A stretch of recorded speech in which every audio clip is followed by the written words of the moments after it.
so this is going to be a conversation between Adam and Dustin. And in a way, this is kind of inspired by a couple of events we've done in the past themed around a conversation between the neuroscientist and the monk. And it's exploring this intersection of the contemplative approach to understanding the mind and to designing tools for transformation, and then the neuroscientific technological approach to understanding the mind and creating tools and technologies for transformation. And both of these folks, both Dustin and Adam, cross those boundaries like everyone else in our conference. Adam has worked with meditation teachers like Jack Kornfield. He has developed meditation technologies, continues to develop meditation technologies that use forms of neurofeedback and other systems. Dustin actually has co-taught and taken over the meditation and technology class at Stanford University, and has his own deep understanding and experience with how technology fits in to this scheme. So these are both deep thinkers. The structure of the conversation is that Dustin is going to be having sort of an interview with Adam, but we're also welcoming in Dustin's perspective. And so just quick bios so you have a better sense of who these folks are. So Dustin is actually did his graduate work in religion at Harvard University. He's been one of Ken Wilber's closest students. He is one of the main trainers and teachers in Daniel P. Brown's tradition as a Tibetan Buddhist meditation. And he's the author of several books on religion and spirituality, looking at the intersection of world religions. And also, as I mentioned, is a teacher at Stanford and one of my very dear friends. Adam is the David Dolby Distinguished Professor of Neurology, Physiology, and Psychiatry at the UCSF, and the founder and executive director of Neuroscape at UCSF.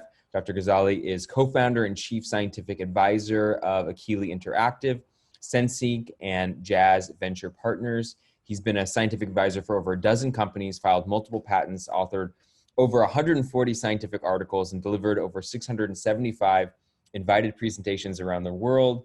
He wrote and hosted the nationally televised PBS special, The Distracted Mind, with Dr. Adam Gazzaley, and co-authored the 2016 MIT Press book, The Distracted Mind, Ancient Brains in a High-Tech World, winner of the 2017 Prose Award.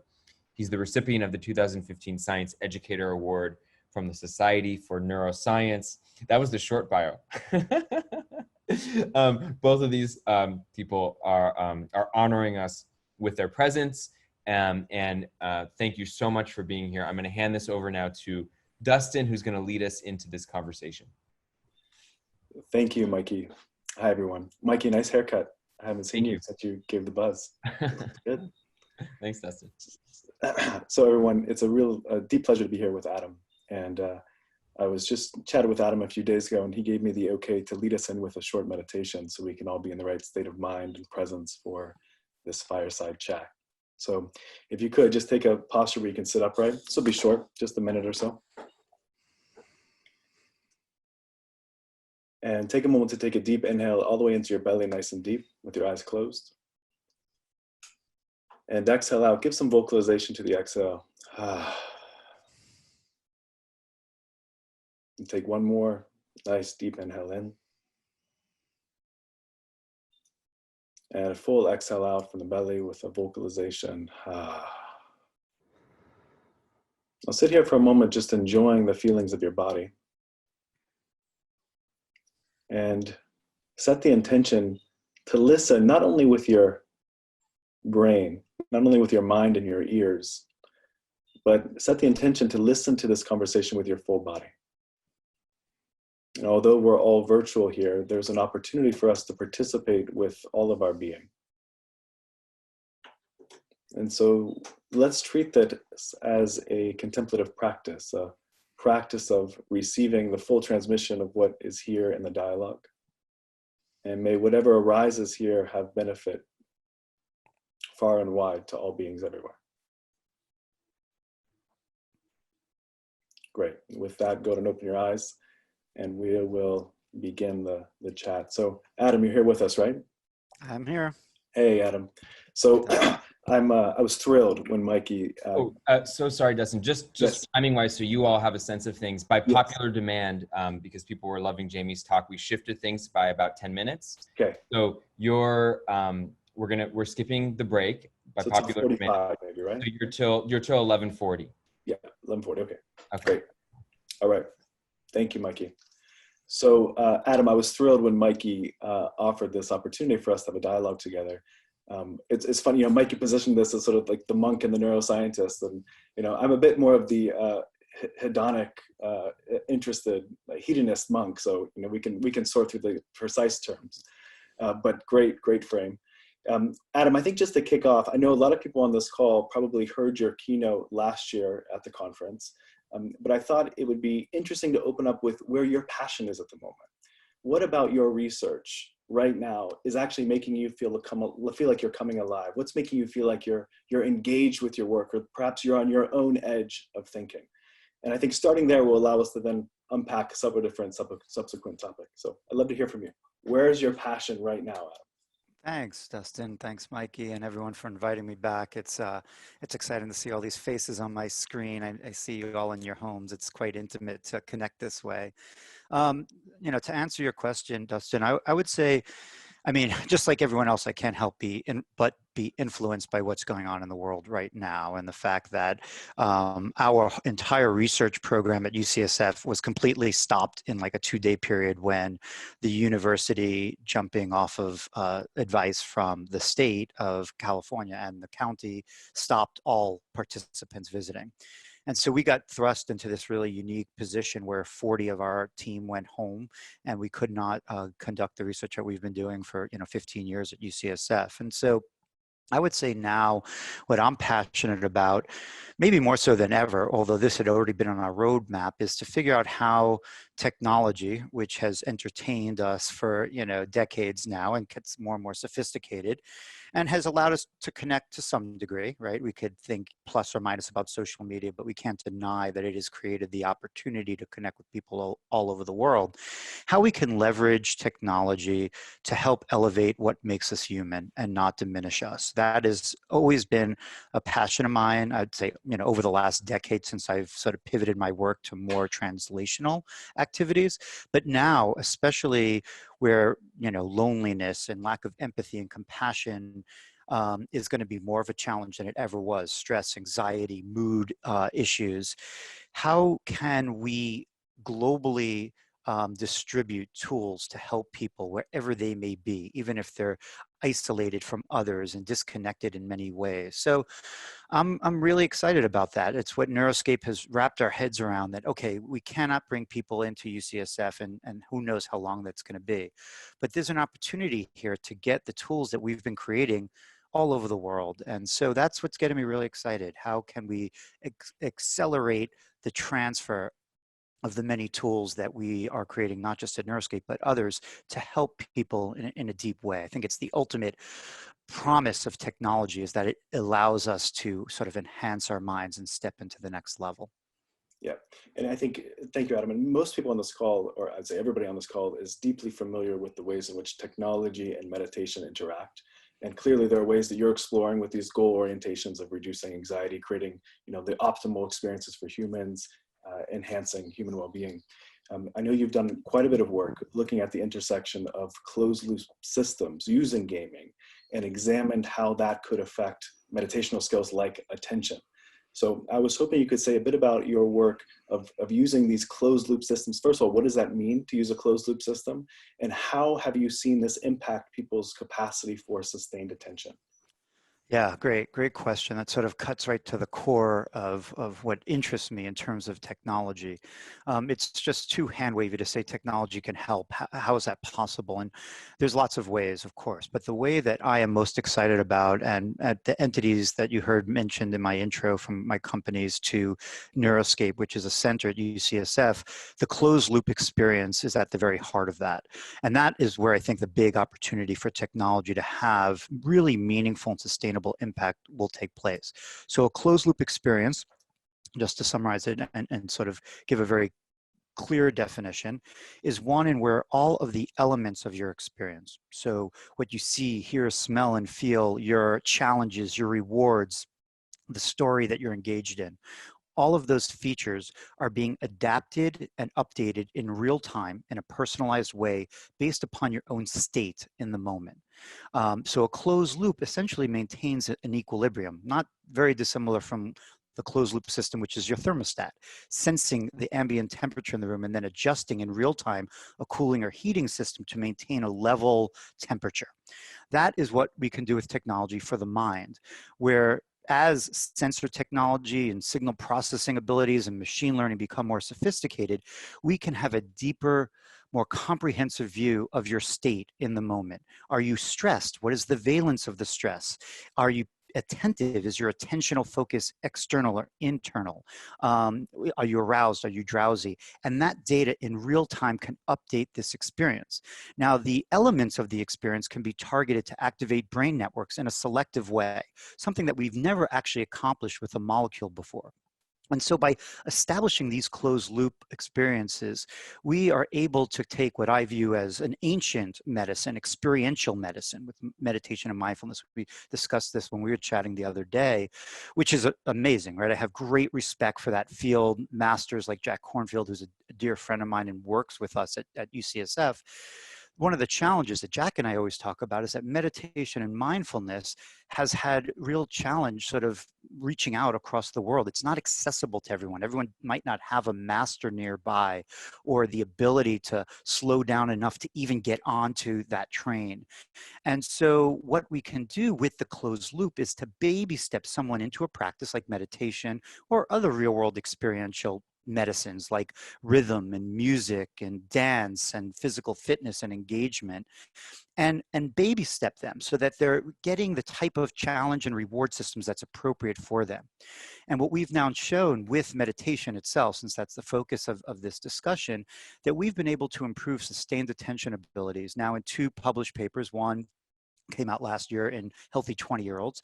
Another is in Press at another journal at Nature, and that's in children with adverse life events in India using, again, this meditation software that we created called MetaTrain, and then a study in healthy older adults. All 3 trials replicate that just 6 weeks of engagement on a daily basis can lead to these improvements in testing and stress. We're looking at changes in neural networks that are associated with that. So we're really excited by what we're seeing. Jack is really excited. You know, one of his missions is very much in this goal of making these ancient practices of contemplative, focused, practice on the breath and on attention more accessible to people. And so now, once we have that core, we're ramping it up. Can we use these similar type of technologies to help improve empathy and compassion, wisdom, things that are even less accessible to people? So yeah, so we've had a lot of really exciting data. Those papers I can make available to you if you're interested in seeing, but that's an area that we're really very proud. It's taken around 6 years to start having this data, get out into the world. And just a quick follow-up to that, Adam, because if you can show sustained attention improvement, I think it's a huge success, and it makes it accessible for so many people. How long does that effect last after people finish the training? Have you seen any longevity, or have you done any longitudinal studies to show that this is still affecting them after they've completed the circuit? Yeah, it's obviously such an important question. And, I want to preface my answer by saying that these type of practices need boosting, right? They're just like physical fitness. You go to the gym for 6 months, you get in shape, you stop for 6 months, you back up.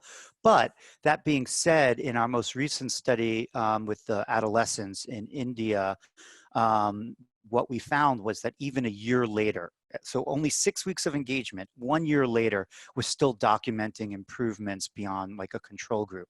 So yes, these, unlike a lot of the medications that we give for things like ADHD, like stimulants, where you stop taking them and essentially the next day your metrics are back to where they were before. In most of our studies, we're seeing, if we look, because we don't always look that carefully, but now we're doing it more and more so, benefits a month, 6 months, a year later. So these effects are quite enduring. Great. Let me just make a comment just to relate this to some of the Tibetan Buddhist practice that I've been trained in with Daniel P. Brown and others. Within the traditions of Mahamudra and Dzogchen, we speak about something called metacognitive intelligence. And this is the capacity to reflect on your internal state, to understand the strategies that you're using to make decisions in real time. It sounds like what you're doing is that you're somehow outsourcing this capacity for metacognitive intelligence and reflection. And let me say a bit more.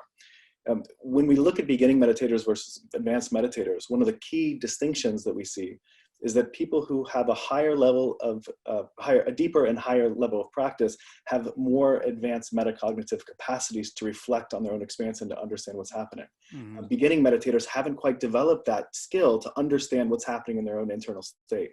So what I hear you say when you talk about closed loop systems is I can see how it can really be helpful for beginning meditators who haven't quite developed that metacognitive capacity to understand what's happening in their own internal experience, and can instead use these external markers to immediately give them feedback to keep them on track. I could really see how that could accelerate certain aspects, particularly of beginning meditation training. So really, it's exciting, your work, and I really want to keep tracking it and learn more about it. Yeah, but just before you jump on, I just want to, because I don't think we've talked about this. So when we first set out with Jack Kornfield to build this game, it's called MetaTrain. It's not a product, it's not available. It's a research tool right now. Our focus was to help people gain control of their attention so that they can place it where and when they want it. And that's like the challenge that so many people face. And, you know, it's like almost the classic aspect of having a condition like ADHD. But what we found was that afterwards, when we asked people what they learned after the 6 weeks, their own internal introspective reflection upon what grew in them, there was as much growth in knowing where their attention was as their control of their attention. And that was sort of a surprise. Even in my own journey, I noticed that. At the very beginning, you're like, what?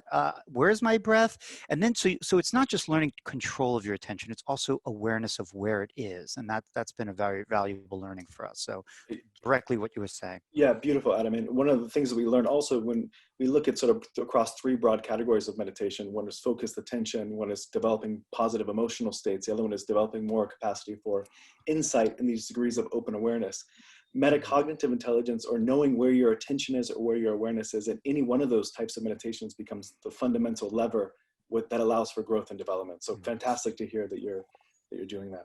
So Adam, I want to shift and sort of take what you said and sort of include it in a broader sphere, because obviously the themes of this particular conference look at the intersection of meditation, technology, and psychedelics. So I'd be curious for you, either in the history of how you've been watching things unfold in the field, or what you see possible in the years to come. Do you see psychedelics playing any sort of a role in this intersection of tech and meditation? Yeah, I'm glad that we're going to at least take a little time on this. We have such a short time to cover so many things. I do. When I spoke last year, and a lot of people know this, if you talk to me, I was really not a part of this world of psychedelic research yet. I'm still not, but over the last year, since this first summit, we've become much more involved at UCSF in setting up a new center there to really integrate all of these elements together. So what I observed over the last year through my own research, my own experiences, my own meeting with professionals and researchers and thought leaders like Michael Pollan and Rick Doblin and folks from Imperial College and Hopkins, is that no matter who you ask, whether it's a South American shaman or a researcher at a university, what are the elements of the psychedelic treatment that lead to its benefits? Everyone points to the experience itself. And what I've come to realize, even more so than last year when I gave my talk here, is that this is as much an experiential medicine as meditation and mindfulness or the video game treatments that we develop at Neuroscape. It may be initiated by a molecule, but it really is the experience that guides the outcomes. What I've come to realize is that research in psychedelics really fall into 2 main categories. There's the very basic science, the stuff that happens in a dish or an animal model, looking at receptor binding, anti-inflammatory properties, plasticity-inducing actions, and then these amazing phase 2, phase 3 trials to move these treatments into clinical practice for like PTSD and depression and addiction, both of which are very important. But the entire bridge between the basic understanding and the implementation is essentially missing from the research world.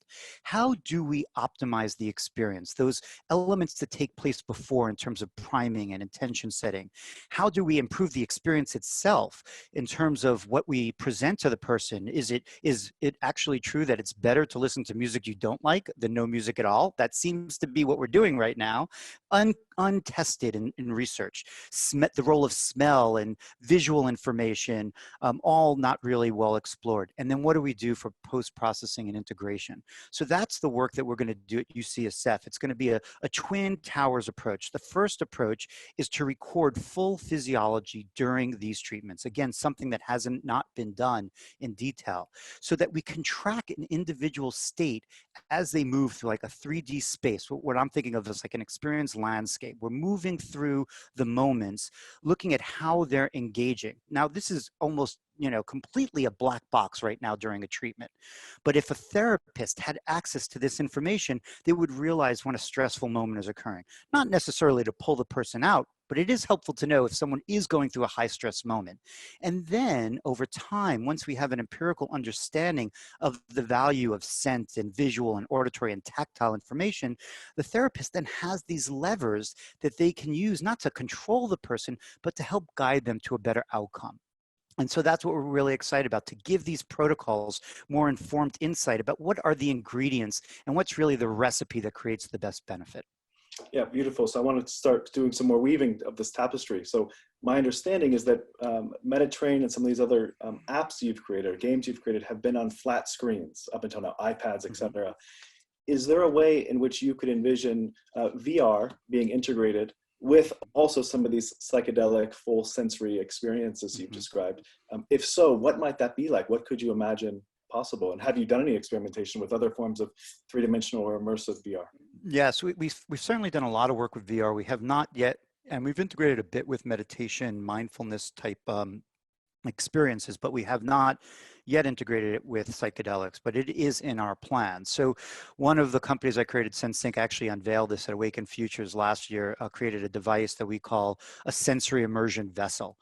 And I think it's more helpful to think of it not just as VR, because VR has all these sort of connotations of a head-mounted display and sort of that's it, and you're isolated from everyone, but as what we're just beginning to unleash is the true multimodal sensory immersive experience where you see, hear, smell, feel, all synchronized. That's why SenseSync stands for sensory synchronization. And if those stimuli are then guided by your own physiology, so in other words, in some of the experiences that we created, when you breathe, the trees move in real time with your breath. The water vibration and shimmers with your heart rate. Your entire physiology is embodied in the world around you. We have the opportunity to create experiences that are not accessible in the real world, but give you another connection. So for example, I have this vision, and we just started building something like this where you're in a forest, a redwood forest, and you might appreciate that these trees are connected under the ground by mycelium, and that there's all this different chemical connection, and that this tree in many ways is more than a single entity.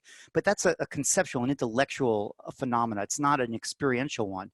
If you could then melt into the ground in this immersive experience, go out through the mycelium into each of the trees and travel to the canopy and feel what it's like to be a forest and not a tree, it will unlock all of these new senses of unity and connection in nature. And I think that coupled with psychedelics, coupled with the type of meditation and mindfulness focus that's needed for this deep growth, all of those together could be completely transformational. So brilliant vision, and I can imagine how that would be incredible for people to experience directly. And with or without the psychedelic component, I think it could be powerfully transformative. You mentioned earlier about accessibility. Not everybody has a master around the corner or someone they can work with to be their direct instructor. How do you see this scaling?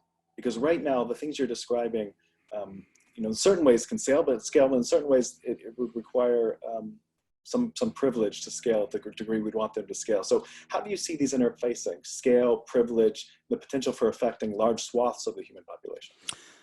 It's a great question, one that I think about all the time. You know, when it comes to the more esoteric devices like I just described, like the vessel, that's a far future version that needs a lot of technology advancement in order to make it widespread and accessible. But for example, the study that we just did in India, outside of New Delhi, in children that really don't have a lot of access, you know, getting Wi-Fi access and phones and tablets is something that's really possible all around the world right now. Places where we can't get doctors or teachers, we often can get those type of devices. So I think it's going to start with a real light touch with someone's phone, no matter what type of device they're on. And that's what we're experimenting with right now.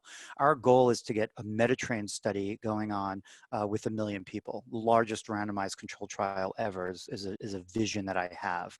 And with those really just accessible technologies that exist everywhere, we can start building some of these practices. And then as the other technologies of psychedelics advance and goes through its validation and legalization process, and more immersive technologies become accessible and more affordable to people, we'll be ready to bring on those other tools.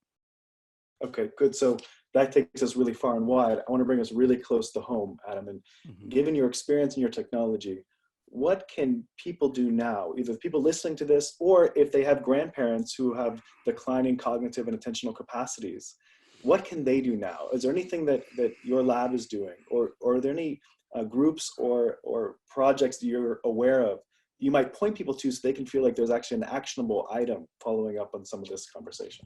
Yeah, it's a great point. We're just starting to release our technologies after 15 years. Akili Interactive, our one of the companies that I spun off from UCSF, just recently put out our first treatment with FDA sort of buy-in because of all the need right now. Although it is in the clearance process, as a treatment for children with ADHD.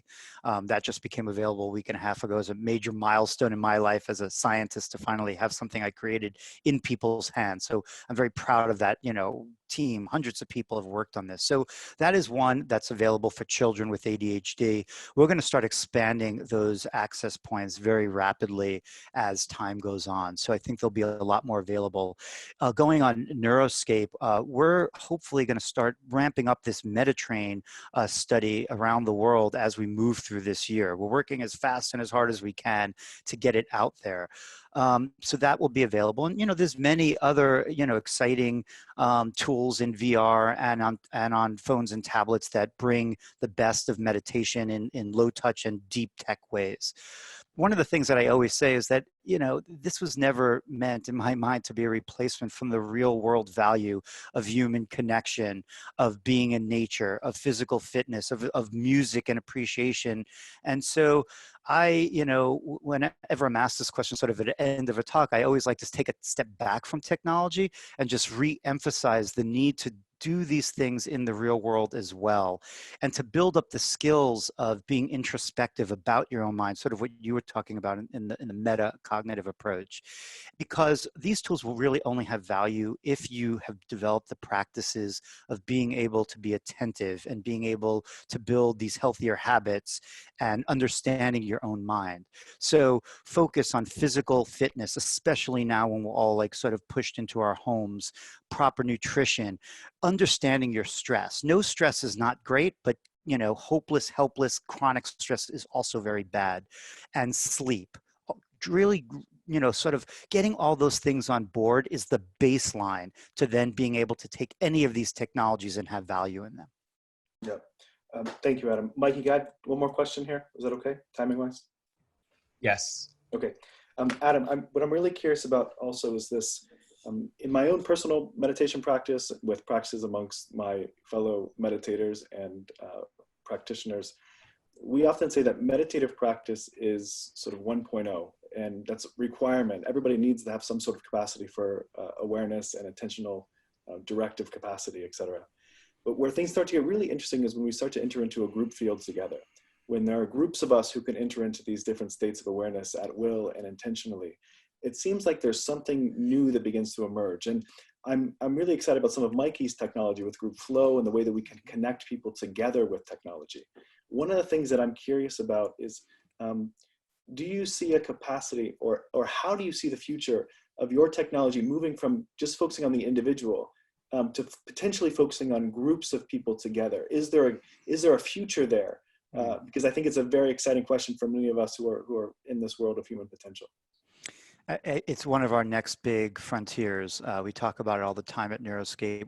We weren't really ready to move into that domain because we're a research center, we're not a company. We only have limited resources, and the type of technological development you need to, in a low latency way, which is really what you're looking for, to connect people, especially now people that might not be physically together, but connect people around the world such that they can have these deep interactive experiences with one another and travel there together is where we're going.